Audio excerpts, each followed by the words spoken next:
Olá, pessoal, tudo bom? Eu sou a professora Cristiane Pires, sou mestre e doutoranda em Direito Tributário pela Universidade de São Paulo, sou especialista em Direito Tributário pelo Instituto Brasileiro de Estudos Tributários, sou professora em diversos cursos de graduação, pós-graduação e advogo em São Paulo. Hoje estou aqui na Cefis para falar com você sobre Legislação Tributária 2019, sobre importantes alterações na legislação tributária que tem impacto agora no ano de 2019, algumas já começaram a valer desde janeiro. Aí eu selecionei alguns temas principais que eu vou passar para vocês. O primeiro deles é o DIFAL, Diferencial de Alíquota do ICMS.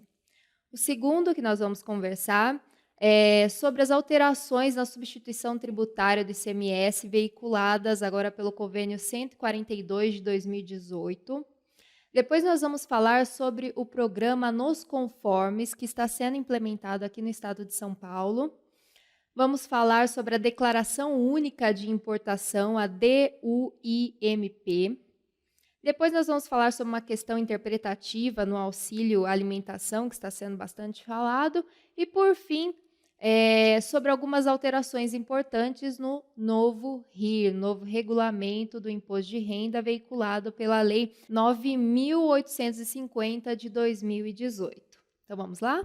Então, o primeiro assunto que nós vamos falar é sobre o DIFAL, o Diferencial de Alíquotas do ICMS. Eu vou falar um pouquinho da história do DIFAL, para nós compreendermos, depois eu falo dos impactos agora para o ano de 2019. Então, o diferencial de alíquotas, ele veio para mudar uma situação de concentração de recolhimento do imposto em determinadas regiões. Então, como vocês sabem, o ICMS tem alíquotas diferenciadas nos estados, e como o imposto acabava ficando mais para o estado de origem, as empresas acabam optando por aquele estado que tem a alíquota menor. Com o aumento das vendas virtuais, essa concentração acabou prejudicando os estados, por exemplo, do Norte, do Nordeste, em que você tem muitos consumidores, você tem muitos destinatários finais, mas você não tem a origem. Então, em 2015, foi instituída a Emenda Constitucional número 87, dispondo sobre, inserindo na Constituição, o diferencial de alíquotas do ICMS, que é, basicamente, a diferença entre os impostos pagos entre os estados. Por ter sido instituída devido a essa questão das vendas virtuais, embora não se restrinja a elas, a emenda constitucional número 87 foi apelidada de emenda do e-commerce.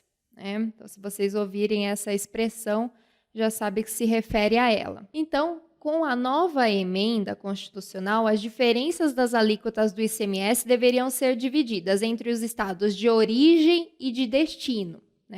Mas a regra trouxe uma aplicação gradual do percentual do valor que pertencia a cada estado. Então, em 2016, foi dividido da seguinte forma o percentual. 40% do diferencial de alíquota iria para o estado de destino e 60% para o estado de origem.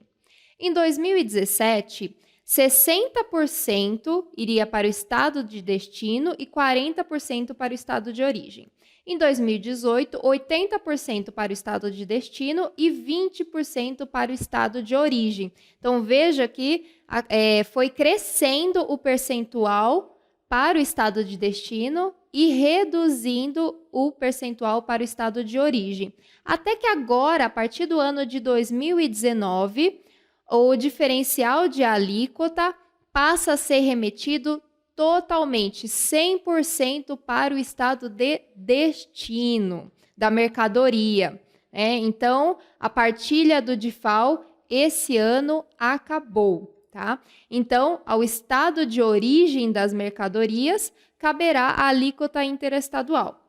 E o diferencial de alíquota, 100% para o estado de destino. Conforme prevê a Emenda Constitucional 87, o diferencial de alíquota deve ser recolhido pelo destinatário, quando este for contribuinte do imposto, e pelo remetente, quando o destinatário não for contribuinte do imposto. A partir de 2019, 100% do ICMS devido a título de DIFAL deverá ser recolhido antes da saída da mercadoria do estabelecimento, exceto se o contribuinte remetente tiver aquilo que nós chamamos de inscrição de substituto no estado de destino, né? Com essa inscrição que o contribuinte pode fazer nos estados, ele tem a opção de escolher uma data fixa de recolhimento para ICMS, por exemplo, todo dia 15 de cada mês. Uma questão importante sobre o DIFAL diz respeito às empresas optantes pelo Simples Nacional.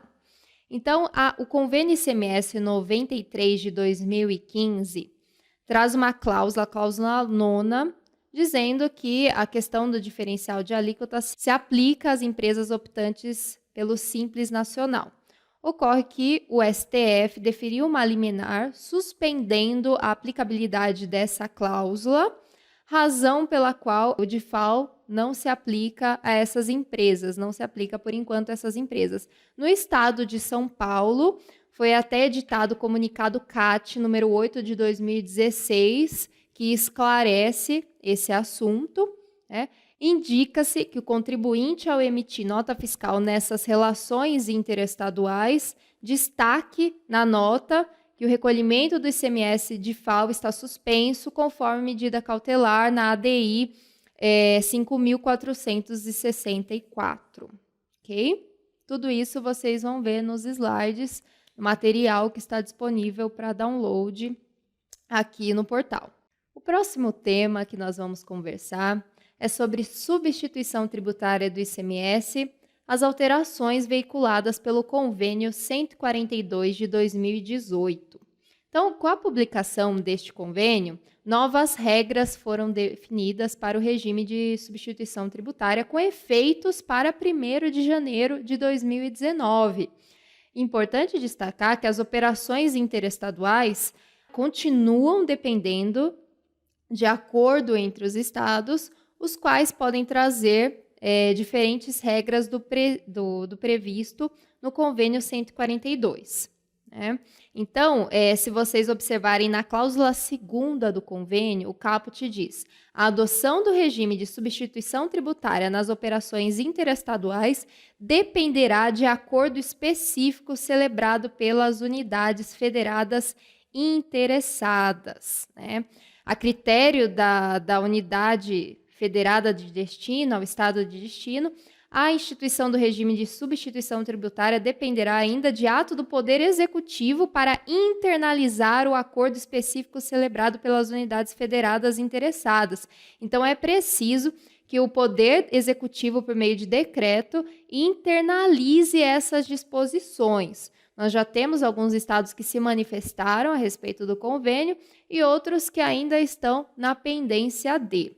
As mudanças principais no convênio 142 dizem respeito àquelas cláusulas do anterior convênio 52 que haviam sido suspensas pelo STF.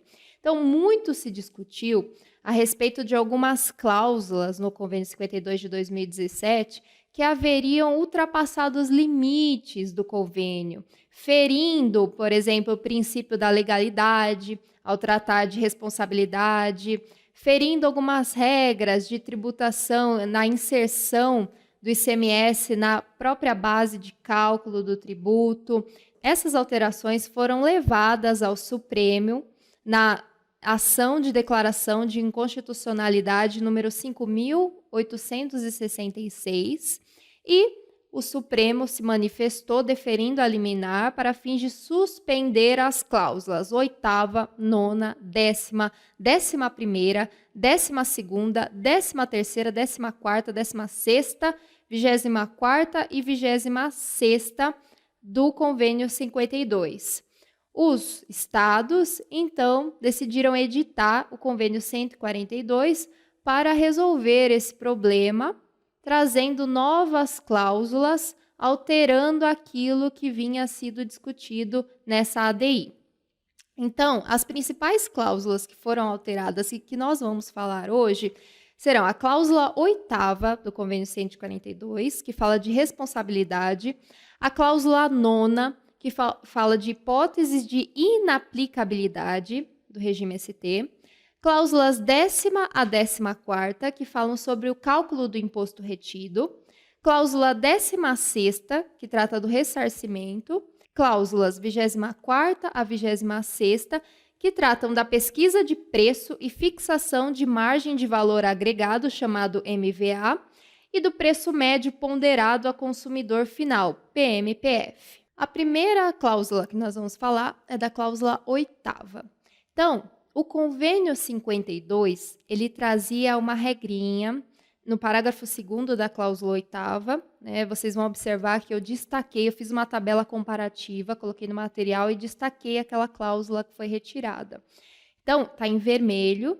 O parágrafo 2º dizia que o destinatário de bens e mercadorias submetidas ao regime ST, inclusive o varejista, seria responsável pelo imposto devido no estado de destino por substituição tributária, quando o remetente não efetuasse a retenção ou efetuasse a menor, né? Depois da discussão que houve nessa ADI, o convênio 142 tirou essa previsão de responsabilidade subsidiária do substituído quando o substituto não realizasse o recolhimento do tributo ou realizasse o recolhimento a menor. A ideia é que regra de responsabilidade deve vir veiculada em lei, não em convênio, né? Então, essa foi uma importante alteração. A segunda alteração que nós vamos falar diz respeito à cláusula 9ª, né? Então, a cláusula 9ª também foi suspensa pelo STF, porque determinava as hipóteses em que não se aplicaria o regime de substituição tributária. Tema que, segundo os contribuintes que ajuizaram essa ação, seria de interesse de cada estado, não poderia ter sido imposta por meio de convênio, né? Então, a nova redação mantém os incisos de 1 a 5º, vigentes desde o convênio de 81 de 93, deixando evidente na nova redação a possibilidade de exceções a critério do estado de destino. Então, ele traz disposições ainda sobre a não aplicação do regime de substituição tributária, mas ele inseriu a cláusula salvo disposição em contrário. O que quer dizer que cada estado pode escolher, né, tem liberdade para editar normas falando sobre a não aplicabilidade. Ele não está adstrito às regras do convênio. É como se fosse uma sugestão que está lá no convênio, tá bom? Vocês vão observar que a redação do parágrafo 1º também foi adaptada e foram excluídos os parágrafos 2º a 5º da antiga redação, justamente para tirar essa ideia de imposição, uma vez que essa decisão é de interesse e competência de cada um dos estados. A próxima cláusula que nós vamos falar é a cláusula 6ª, que apesar de não ter sido suspensa na ADI 5866, ela trouxe uma regra questionável, né? Ela trouxe uma disposição questionável. Ela definia o que seriam empresas interdependentes. Então, o inciso 5º já dispunha: as empresas são interdependentes quando? Então, por exemplo, a linha A, uma delas por si, seus sócios ou acionistas e respectivos cônjuges e filhos menores, for titular de mais de 50% do capital da outra. Então, essa regra foi questionada na ADI pela possibilidade de estar invadindo a competência da lei. A lei deveria dispor sobre o que são empresas interdependentes e não o convênio. Por isso, ela foi retirada do convênio 142. A próxima cláusula que nós vamos falar é a cláusula 16ª. Então, ela fala a respeito do ressarcimento do ICMS e substituição tributária em operações interestaduais, correspondentes ao chamado fato gerador presumido que não se realizar, né? Então, quando o fato gerador não se realiza, a venda não se realiza, o contribuinte, de acordo com a própria decisão do STF, a decisão clássica do STF, tem direito ao ressarcimento. E essa cláusula trata disso. A novidade é que no convênio 142 está previsto um prazo de 90 dias para a administração se manifestar sobre o pedido do contribuinte. Antes, no convênio 52, não havia esse prazo, né? Estava disposto lá no parágrafo 1º. O ressarcimento de que trata esta cláusula deverá ser previamente autorizado pelo órgão fazendário em cuja circunscrição se localizar o contribuinte. Pronto, só falava isso. A partir de agora, né, a partir de 1º de janeiro de 2019, o contribuinte conta com esse prazo de 90 dias para a manifestação da administração tributária. As cláusulas 10ª a 14ª tratam do cálculo do ICMS e a inserção desse na própria base de cálculo. O STF admite essa inclusão, mas diz que a situação não se aplica ao ICMS-ST. Por isso, essas cláusulas foram suspensas e no novo convênio foi retirado esse cálculo. Então, eu trago no material de vocês, né, destacado em vermelho, por exemplo, o parágrafo 1º, né, que traz um cálculo do imposto. Depois, o parágrafo 4º também, que foi retirado.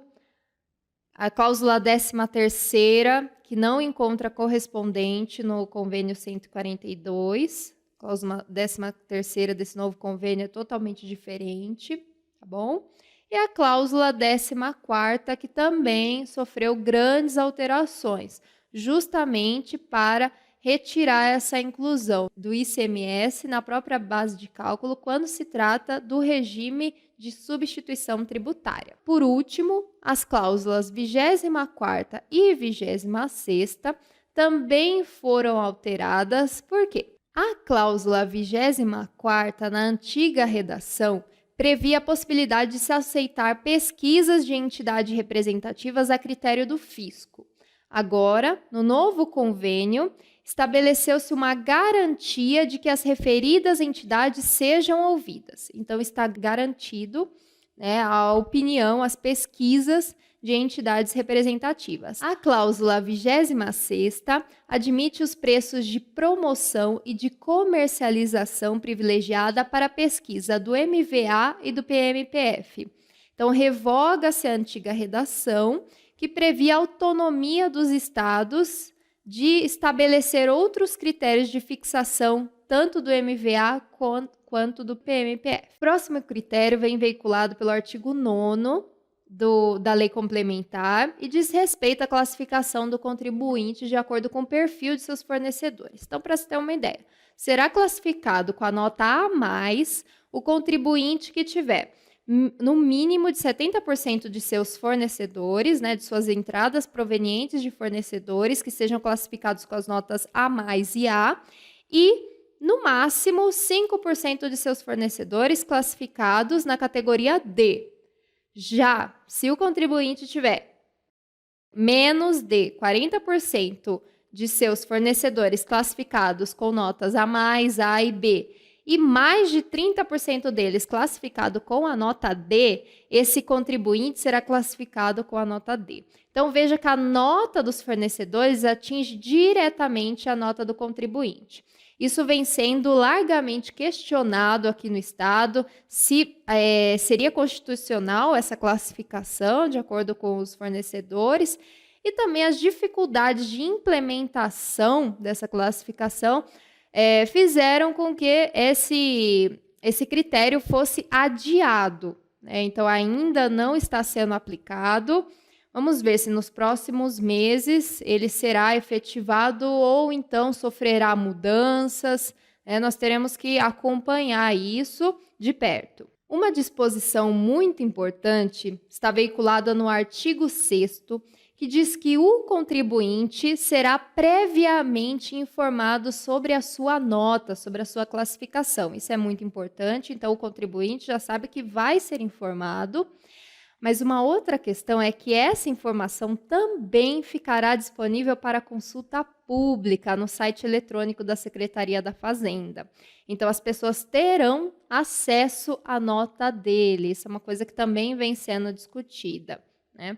O contribuinte poderá, todavia, se opor à divulgação da sua classificação no portal eletrônico, hipótese em que a classificação do contribuinte não será prejudicada pela referida oposição e será considerada para fins de aplicação do disposto no inciso 3º do artigo 5º, para os contribuintes com que mantenha relação comercial. Então, ele será divulgado para os contribuintes com que ele tenha relação comercial. E isso não afetará a classificação dos outros contribuintes que têm relação com ele. Se ele for fornecedor de outro contribuinte, então a nota dele vai influenciar a nota do outro contribuinte. Então, simplesmente ele vai discutir essa divulgação, ele vai se opor a essa divulgação, mas isso não afetará essas duas questões.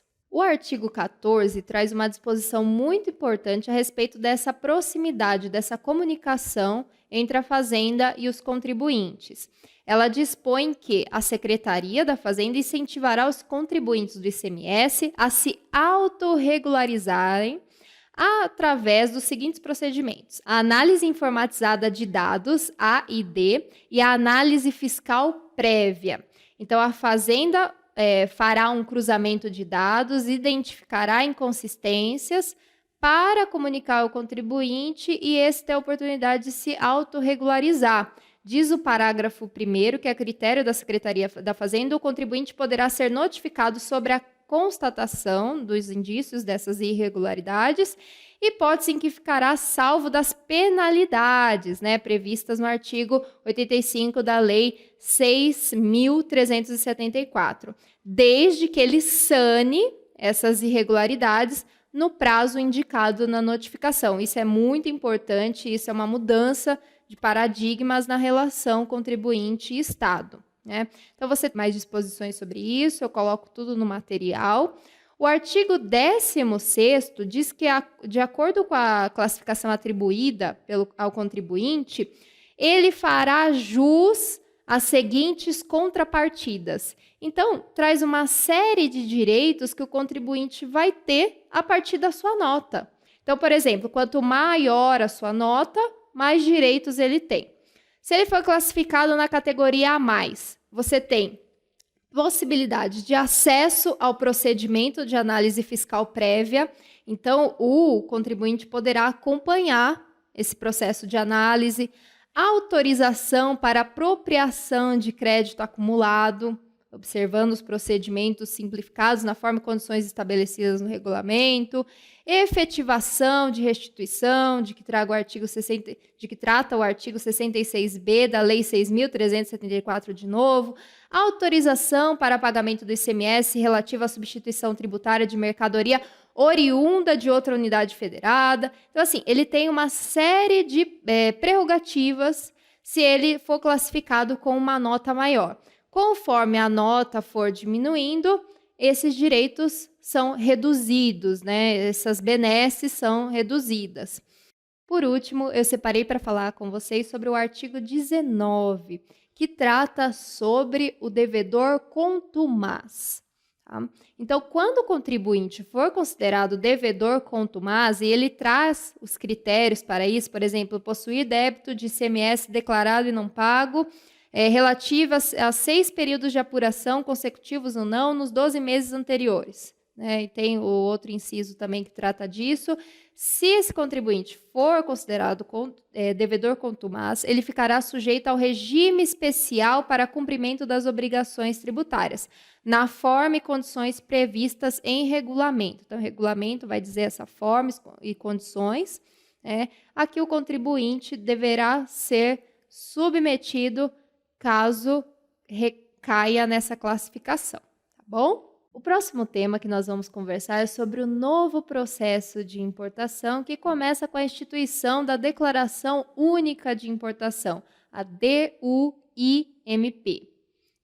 Então, essa declaração, registrada no Portal Único do Comércio Exterior, vem para substituir outras declarações hoje utilizadas no processo de importação e visa incluir uma completa reformulação sistêmica, normativa e procedimental que visa tornar os órgãos governamentais envolvidos nas operações de importação mais eficientes, integrados e harmonizados. Contabilistas, diversas empresas como Vale do Rio Doce e Coca-Cola atestam a qualidade da Cefis e seu seleto grupo de instrutores.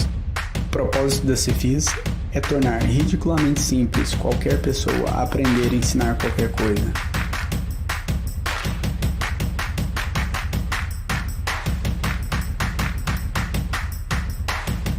Conhecimento é poder. Já são mais de 80 mil profissionais atualizados pelo sistema Cefis.